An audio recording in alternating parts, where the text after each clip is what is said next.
Alors, nous recevons pour la dernière rencontre des audiences publiques du comité consultatif sur la réalité policière l'équipe de Deloitte, donc Monsieur Gordon Stanford qui est associé, Madame Andy Druga qui est directrice et Madame Chloé Gavin qui est consultante chez Deloitte. Alors, bienvenue aux travaux du comité consultatif sur la réalité policière.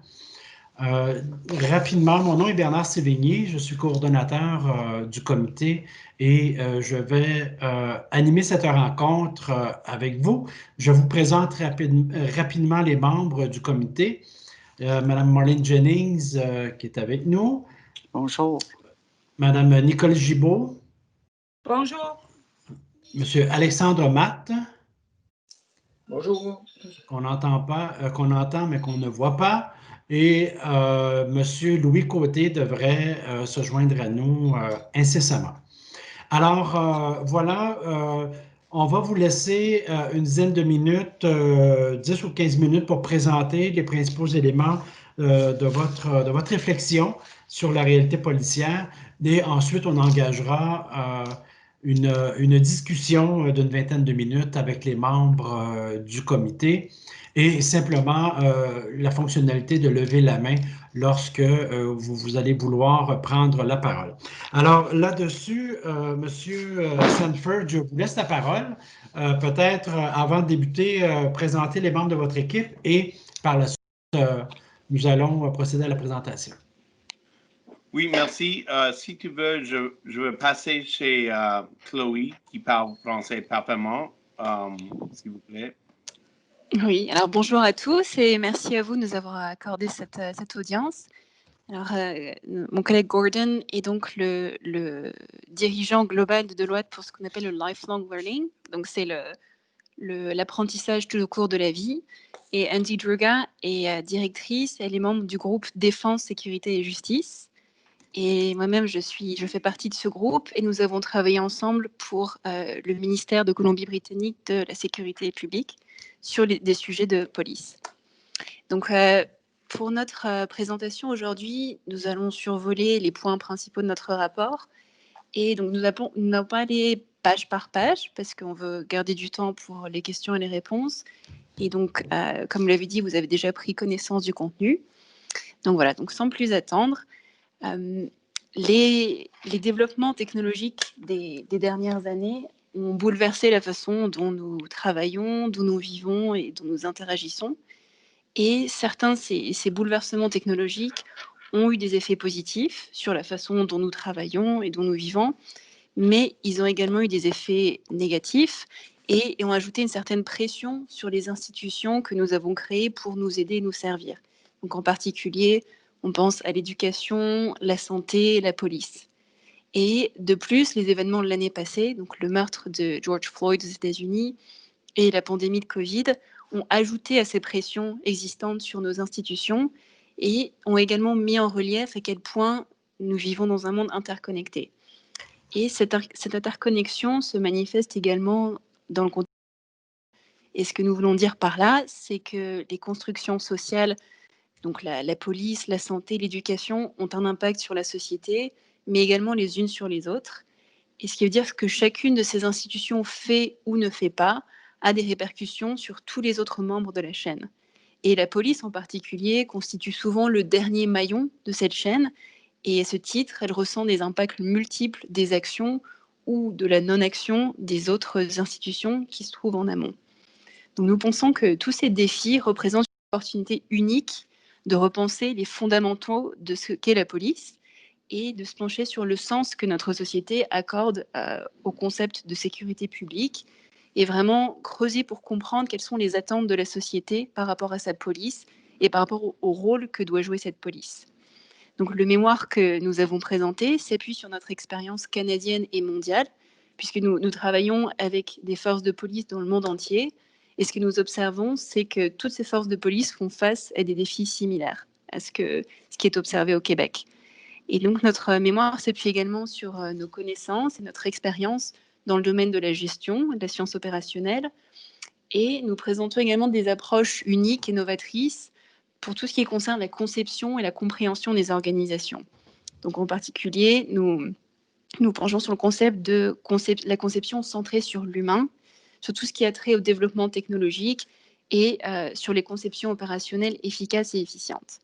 Et certaines des idées que nous vous présentons, donc par exemple le concept de réseau de sécurité publique ou le travail en partenariat, à ce jour ne sont encore mises en œuvre pleinement par aucune organisation, mais sont vraiment des sujets sur lesquels nous discutons constamment avec nos clients dans le monde entier. Et nous pensons que le Québec a une opportunité unique de relever ces défis et d'être le premier à créer une organisation policière qui soit nouvelle et qui soit équipée et adaptée pour l'avenir. Donc nous avons sélectionné les points clés de notre mémoire et qui nous semblent vraiment primordiaux pour la construction d'une organisation policière qui soit à même de relever efficacement tous ces défis. Donc le premier point que nous aimerions souligner, c'est que la nature même des services fournis par la police a changé au cours des dernières décennies en réponse à tous ces défis. Et ce que ça veut dire, c'est qu'il faut vraiment comprendre quels sont les comportements qui conduisent à la criminalité et à l'action policière, et également comprendre quelles sont les mesures préventives qui marchent pour prévenir ces comportements et comment chaque institution de la chaîne publique, nous avons mentionné, impacte de manière positive ou négative ces comportements pour avoir une visibilité sur comment les réduire. Un autre important est qu'il faut absolument avoir une réponse cohésive et cohérente à tous ces défis, parce qu'ils ne peuvent être surmontés de manière efficace que si toutes les organisations de l'espace public travaillent en réseau. Donc c'est le concept de réseau de sécurité publique. Et travailler en réseau, ça requiert deux choses. Ça requiert un alignement des missions et des rôles de chacun, et ça requiert également de clarifier les rôles que chaque institution a à jouer dans ce réseau de sécurité publique. Donc la police est évidemment une partie prenante importante dans le maintien de la sécurité publique, mais ce n'est pas la seule institution et il faut comprendre quel rôle les autres institutions publiques ont à jouer dans le maintien de la sécurité publique. Et par ailleurs, cette solution doit inclure comment la gouvernance, les budgets et tout ce qui est chaîne de responsabilité et chaîne d'imputabilité, comment les établir de manière à soutenir un tel partenariat pour la sécurité publique. Alors par ailleurs, un autre point important est qu'il faut vraiment écouter les contributions de la base, donc pas seulement des dirigeants des organisations policières, mais aussi de la base et du public, puisque ces contributions sont vraiment un facteur clé du refaçonnement de l'organisation policière. Et en particulier, il faut vraiment s'attacher à comprendre quelles sont les attentes du public pour pouvoir gérer ces attentes et également comprendre ce dont le public a besoin pour accorder sa confiance à l'institution policière et enfin réfléchir ensemble à quel rôle le public a à jouer dans la sécurité publique. Donc, nous pensons qu'une fois que tous ces éléments seront clarifiés, les dirigeants des organisations publiques doivent revoir et concevoir la façon dont les services de police sont fournis à la population. Et pour ça, ils peuvent s'appuyer sur des modèles et des exemples qui sont appliqués par d'autres organisations dans le secteur public ou privé pour les aider à déterminer leur nouveau modèle de prestation de services. Et il y a deux aspects qui nous semblent vraiment primordiaux. Le premier, c'est de vraiment déterminer quel est ou quels sont les services clés de base que la police est la seule à fournir ou est la seule à même de fournir et se concentrer uniquement sur ceux ou ces services. Et pour tous les autres services, déterminer comment partager les responsabilités avec d'autres organisations de la sphère publique, que ce soit d'autres forces de police ou d'autres institutions du secteur public, voire d'autres institutions du secteur privé.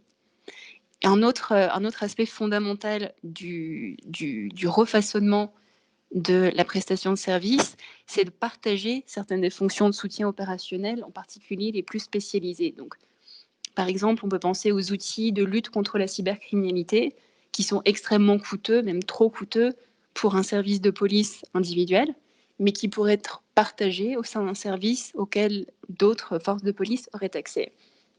Et le même modèle peut être appliqué à tout ce qui est service de ressources humaines, informatique ou finances, qui peuvent être partagés, mis en commun avec plusieurs services de police ou avec d'autres organisations du secteur public. Et nous pensons que toutes ces approches peuvent à la fois aider à réduire les coûts pour la police, puisqu'elle permettrait de réaliser des économies d'échelle, mais elle permettrait également de faciliter la gestion des variations de la demande en termes d'action policière et de s'adapter plus vite aux changements technologiques. Et enfin, ça permettrait à chaque force de police d'avoir accès à des compétences qui sont nouvelles, émergentes, ou bien qui sont très limitées, donc comme mentionnons la lutte contre la cybercriminalité. Et pour conclure cette présentation, on pense qu'une fois que la police aura clarifié sa mission et ses rôles et aura opté pour un modèle de prestation de service, cela offrira aux équipes dirigeantes une visibilité accrue sur les compétences et sur les capacités dont elles ont besoin au sein de leur organisation. Et ça leur donnera également une visibilité accrue sur leurs besoins en recrutement et en formation. Et nous pensons que la police peut s'inspirer de pratiques d'autres secteurs et également utiliser toutes les ressources offertes par les nouvelles technologies pour repenser complètement leur politique de formation. Et pour ça, il faut vraiment repenser les besoins en formation et repenser la conception des programmes de formation de manière à ce qu'ils soient intégrés au flux de travail. Donc, ce qui veut dire que vraiment l'apprentissage, la formation soit intégré à la journée de travail du policier et de la policière. Et un autre aspect important est que la formation doit être envisagée vraiment dans la perspective d'un apprentissage de long terme, continu, tout au long de la vie. Donc pas de manière ponctuelle une fois à l'académie au début de la carrière, mais vraiment tout au long de la carrière des policiers. Et le dernier point que nous aimerions souligner, c'est que il faut vraiment adopter une approche holistique de la formation qui mette à profit le fait que chacun apprend de manière différente. Et pour cela, il faut mettre à profit tous les différents formats de formation qui existent. Donc que ce soit des cours individuels, des cours sur le terrain, que les policiers peuvent suivre pendant qu'ils pratiquent leur travail, ou des formats courts comme des petites vidéos de 15 minutes qui peuvent être consultées à tout moment de la journée. Donc voilà les éléments clés de notre présentation. Merci de nous avoir écoutés. Et maintenant, nous aimerions répondre à toutes les questions que vous pouvez avoir. Bon, ben merci beaucoup pour la présentation. Alors, on va débuter. Est-ce que c'est possible de remettre, c'est ça, l'écran pour que tout le monde puisse se voir? Et on va commencer avec Madame Marlene Jennings. Oui, merci beaucoup pour votre présentation et pour le mémoire que vous nous avez transmise. Une chose qui m'a vraiment fascinée, c'est toute la question de... Voilà. Allez-y, Mme Jennings. Oui, c'était toute la question de l'apprentissage. Et vous dites qu'il faut cesser de mesurer l'efficacité de l'apprentissage en fonction de la durée de la formation et plutôt le mesurer à partir des données réelles sur l'acquisition et la manifestation de compétences, de capacités et de comportements. Nous avons entendu presque tous les témoins qui sont venus en privé ou dans nos forums ou maintenant les consultations publiques. On dit qu'il faut qu'il y ait un effort accru sur la formation, mais également la formation continue. Comment vous êtes en mesure, comment mesurer ces données réelles? Alors, je vais traduire pour mes collègues en anglais rapidement. So Mrs. Jennings is asking, so how do we measure the acquisition of skills and capabilities? What's a good measure? And behavior. And behavior. Yeah. And behavior. Yeah, thank you for that, Marlene. And I know there was a little bit more to your question than that too. Talked a bit about how do we do the learning in the flow and how do we do the apprenticeship. So what I want to change the paradigm around measuring training. So a lot of it is around how many people got trained, what was the net promoter score of the training? Did people like the training? That's okay. That's not that effective. What I actually want to measure are outcomes. So, if we've asked people, if we are training people up on inclusiveness and inclusive behavior, like we should actually see it in the way people behave and in the outcomes that are occurring, whether it's either the amount of police action taken or the complaints or, so I'm very keen to drive the measurement that measures the behavior we're actually trying to build competency around, and develop it like that. So that's one thing that we have done a lot of with our clients is as we're apprenticing in the flow of work, we prefer to get measured on the outcomes that you expected, not did the training happen and was it good training and people liked it. And are you in a position to share any kind of actual statistics where those kind of measurements have actually happened, and you're in a position to demonstrate that by these measures, we were able to demonstrate that someone who had this kind of, this level of competency in this area has been able to raise their competency level, that you've actually got scientific research that shows that? Oh, yeah, absolutely. And I know Chloe talked about we could borrow from other industries to think about it, but I actually also would argue that we could not be constrained. I think everyone is trying to rethink this problem right now. So rather than get too preoccupied with what others are doing, I think we could take it upon ourselves. Let me give you some examples, Marlene, for sure, though. There's a lot. I also was the previous leader of digital at Deloitte. So a lot of things, I got hired a lot to train people how to be more innovative. And I have many examples where I said, or to train clients how to do things at greater speed, be more agile, but more shorter time to value, right?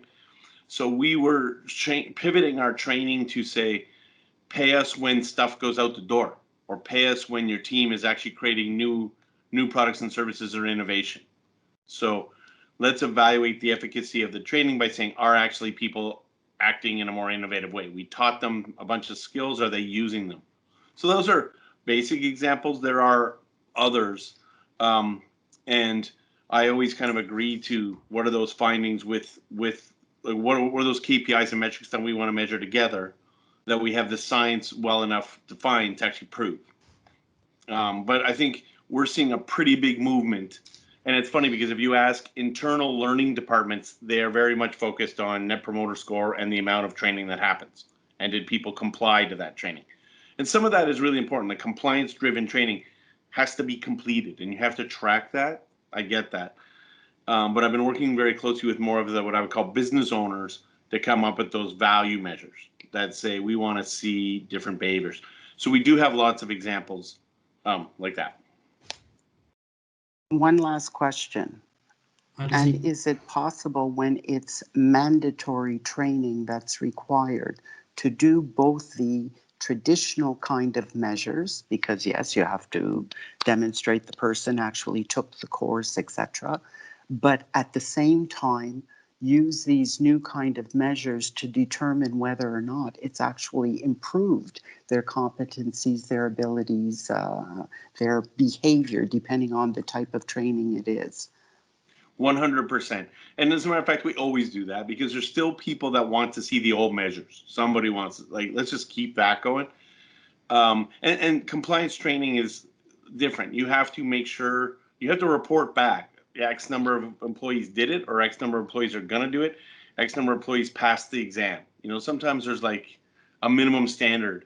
And that's where, by the way, these LMS software is really good. They make you go through the compliance training, and it's very good to manage it. The apprenticeship and the flow of work piece is where I think the real capability gets built. But I would say yes to your question, Marlene. I don't throw out the old measures because they make some people happy. They're actually easy to do. We've already got systems in place to measure those things, so keep them going. It's the outcomes that I want to kind of nudge to a new place. OK, Marlene. Madame Gibault, c'est à vous. Oui, bonjour. Je vais le faire court en français, puis je pourrais le faire en anglais également, pas de problème. Alors, lorsque vous parlez des attentes du public, la confiance du public, vous parlez de la mission importante de la police qu'il faut clarifier, qui clarifierait aussi les services à donner à la population.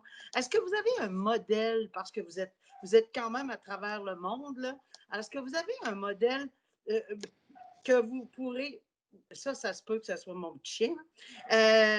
C'est un modèle que vous avez remarqué à travers le monde, peut-être pas idéal, mais presque idéal, qu'on aurait tendance à regarder. Did you see out in the world something talking about the mission or the services provided with the linked with the public confidence in the police that could be structural and helpful to us in our thinking? Yes, so I will take this question. Thank you very much. This is something that we have seen, and we worked with organizations. I myself have worked with organizations in the UK, especially given what's happened over the last couple of years. This has become a question that all organizations are still sort of grappling with. And there are a couple of examples, even in Canada, for example, in Ontario, they have developed the Community Safety and Wellbeing Plan, which recognizes that all organizations in the public sector have a role to play in delivering that community safety. And how we define that community safety, both at the holistic and maybe provincial level, also then needs to be aligned to the mission of each and every single organization and stakeholder that can contribute to that. Another example is if you think about the city of Surrey in British Columbia, at the moment, they're going through a process of creating an independent police service. And part of the work that they have been doing over the last year, and we've helped them with it as well, is to think about what the new mission for the police service is going to look like.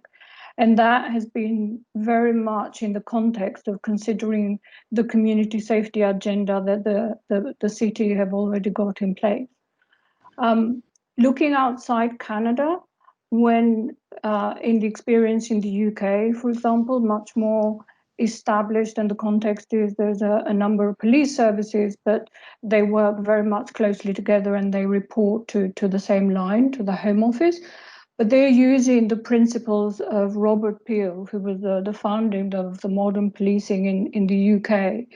And they're using those principles as a way of assessing the police services in terms of how they're doing against holding those principles and assessing them regularly and making that information available to the public so that every citizen can see how their police service is performing against a given set of principles and criteria, which very much include not just crime fighting, but also prevention, keeping people safe, working with the community, and instilling all of those values, not just at the mission level, but also at operational level, and leading and linking that to the measures that they use.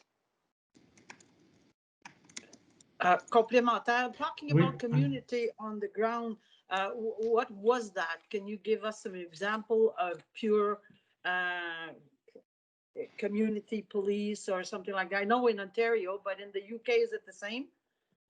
In the UK, it's very much the same. So they talk about community policing, and that is very much similar to what's happening in Canada, which is about sort of officers working with the community, building trust, and so on. There have been many initiatives over the last kind of decades in the UK of linking the work that the police do with the community with all of the other agencies and the way that they work. And one of the challenges that we found with that is that it comes down to the different lines of responsibility, accountability, and budget, which is why we think that the Quebec, you have a very unique opportunity, and similar to why Ontario has started to make this work, because those lines of responsibility for education, for health, for social care, they all come and centralize at the provincial level. Whereas in UK, for example, it becomes a little bit more challenging because whereas the police services kind of directly respond to the Home Office, which is a national ministry and organization, when it comes to social care and education, that can be very much at the local level. So it becomes very challenging to create initiatives in a particular city where the budgets do not align together or the accountabilities do not align, and you're then relying on individuals to make it work despite all the challenges that they face. So there are good examples, but there are also examples where it's very difficult to make it work. So we think what you are looking at, it's a very unique opportunity because you're looking at the provincial level, where all those lines of responsibility, accountability, governance, and budgets can be much easier aligned to enable those individuals to deliver. Ça. Moi, j'aurais une question sur, dans la présentation, vous parlez de souplesse dans la hiérarchie, c'est-à-dire que vous proposez, par exemple, en cybercriminalité, par exemple, qu'il y ait un lien plus direct entre les enquêteurs et les têtes dirigeantes du service policier. Est-ce que c'est compatible, cette souplesse-là, avec la culture des organisations policières, qui est très structurée, qui est très hiérarchique? Est-ce qu'on n'a pas là un problème d'incompatibilité entre ce qu'on devrait faire et la culture de l'organisation?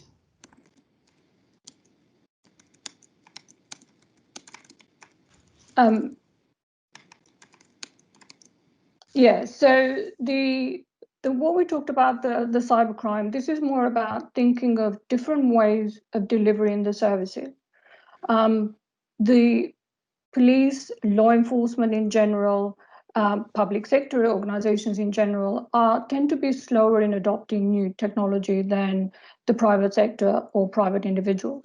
And in fact, in preparing for this presentation, I was reminded of a story of in 1912, there was a bank robbery in north of Paris, in France, and the bank robbers escaped in a car, which obviously at that time was something that very few people had. And they were chased by two police officers, and one was on a horse and the other one was on a bicycle. Now, there are incentives, obviously, and payoffs that the individuals and organized crimes have that the police and law enforcement are never going to be able to catch up with. So what we need to think about is how does the police can deliver the services that they need, but in a way that they can gain speed, they can gain the skills and capabilities that they need, while still maintaining to the budget and they have. So there's different examples across the world where you can think about how police organizations not only work together much better to share the services that they can so that they can benefit from economies of scale, but they can work with private sector organizations to gain those capabilities that could become very expensive for them to deliver, or that they're never going to be able to catch up with what the private sector can also deliver. So different alternative delivery models have been very successful, especially when it comes to highly skilled areas such as cybercrime, which also tends to move very, very quickly. OK, merci. Madame Jennings. Oui, là, vous avez soulevé toute un problématique où nous avons déjà entendu des experts qui sont venus nous parler justement des réseaux nouvellement créés dans d'autres pays où il y a ce genre de collaboration avec le privé et le public pour lutter, par exemple, contre le cybercrime. Fintel Alliance en Australie. Le Canada, via le GRC, vient de mettre sur pied le NC3, qui a été créé il y a, je crois, 1 an, et ce n'est pas opérationnel encore. Et ces experts nous ont proposé, et certains corps de police également, qu'au Québec, on devrait se doter de ce genre d'organisation collaborative qui aurait un volet autant enquête que recherche, expertise, et sera peuplé par le privé et le public. J'aimerais vous entendre là-dessus parce que j'imagine que Deloitte a déjà eu contact et peut-être fait partie de certains réseaux de tel type dans d'autres pays.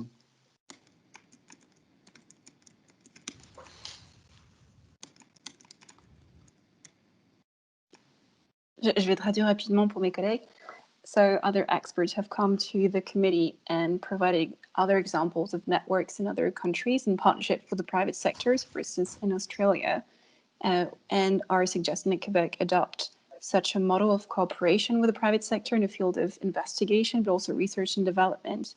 And Mrs. Jennings is asking if we're aware of any such network, or if we're part of any such network that we think could be relevant for Quebec. Yes. So in the UK, for example, we have got parts of the team in Canada who have been part of the National Organised Crime in UK, National Crime Agency. And one of those experts is sort of leading our cybercrime efforts in Canada as well. We have got experience both of formal relationships, but also sort of much less formal. So, for example, our cyber threat team, a couple of summers ago, there was a murder in British Columbia, and our cyber threat team used their knowledge and expertise to do a online search of social media, and they identified the suspects, were able to identify those suspects through the accounts that they were using on social media that RCMP were not aware of at the time, and shared that information with RCMP, and were keen kind of apprehending those suspects. So there are models in Australia and the UK, and also in Canada, we're working where we've got an offering where we can actually offer that skill and expertise to organizations by proactively looking at the information that is freely available, that does not require police officers to actually gather, because it does not require power of arrest. But that knowledge, that expertise, and the technology and capabilities available could be very useful to a very fast-pacing investigation, and allow the officers to do the things that they are best positioned to do that no one else can do. Monsieur Côté, c'est à vous. Vous avez parlé tantôt de modèles assez intéressants d'évaluation de l'efficacité et de l'efficience des corps policiers. Vous faisiez référence à Peel, à l'Australie, puis à d'autres.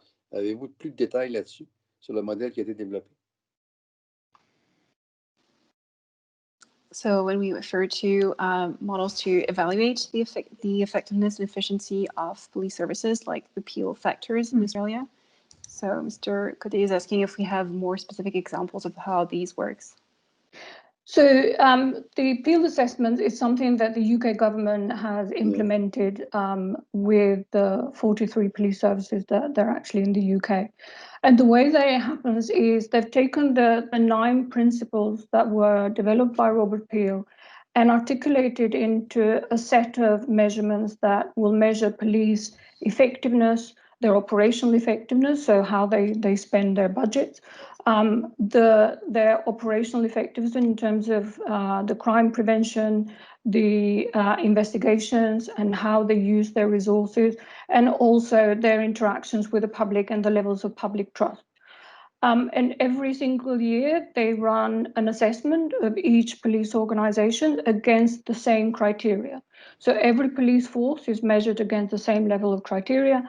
A report is produced by the Commission, and the chief constables have a right to respond to that report, and also respond with action plans on how they're going to resolve where they need to actually improve.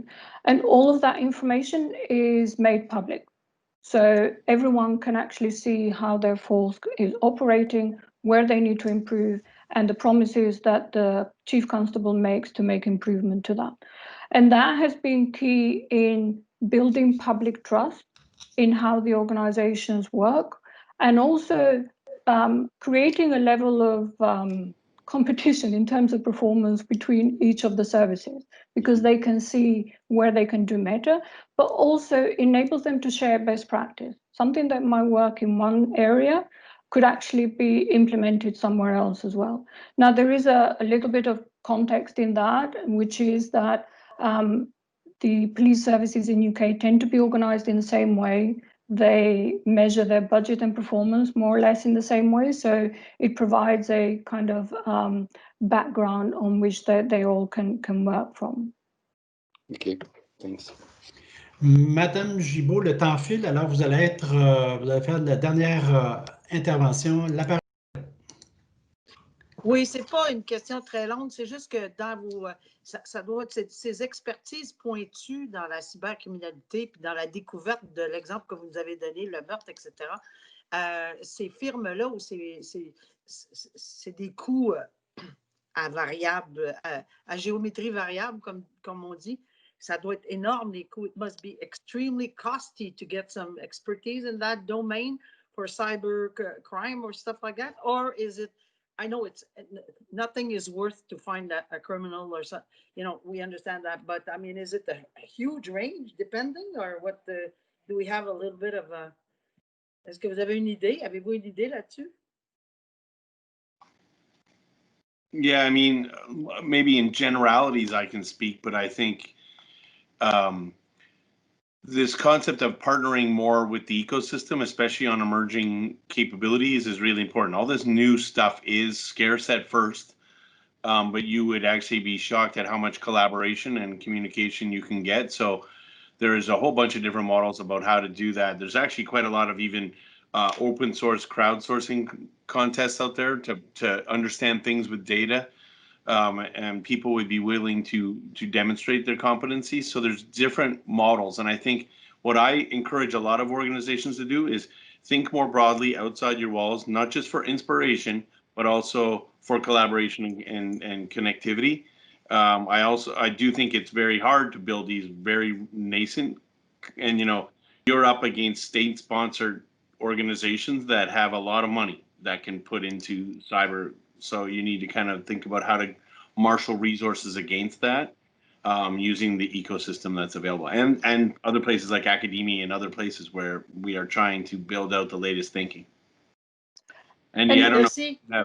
Yeah. And this is why the collaboration, especially with the private sector and others, can actually help. Because for a single police service to be able to deliver that service, i.e. fighting cybercrime, it is going to be extremely prohibitive, not just in terms of the technology cost, but also when we think about getting those skills. You are competing for those same skills with the private sector. So thinking again about what can the police are best placed to do, what can they only do, and how do you acquire that skill? The cost of getting that help, for example, on a single investigation is going to be significantly lower than having that capability and technology in-house. And especially given the change of technology, which can lead to new types of crime, keeping up while still maintaining the community policing and the range of services that police services offer can be extremely prohibitive. So that is one specific area where the private partnership with the public can actually help to deliver services and keep the cost down. Ça va? Merci, Bon, thank you. Merci beaucoup. C'est tout le temps qu'on avait. J'aimerais vous remercier beaucoup pour votre document, votre réflexion. Ça va nous permettre de réfléchir à la réalité policière au Québec. Alors, Madame Druga, Monsieur Stanford, thank you very much. Merci beaucoup pour votre participation. Nous apprécions beaucoup. Merci beaucoup. Merci beaucoup. Bonne journée. Merci. Au revoir. Thank you very much. Merci beaucoup.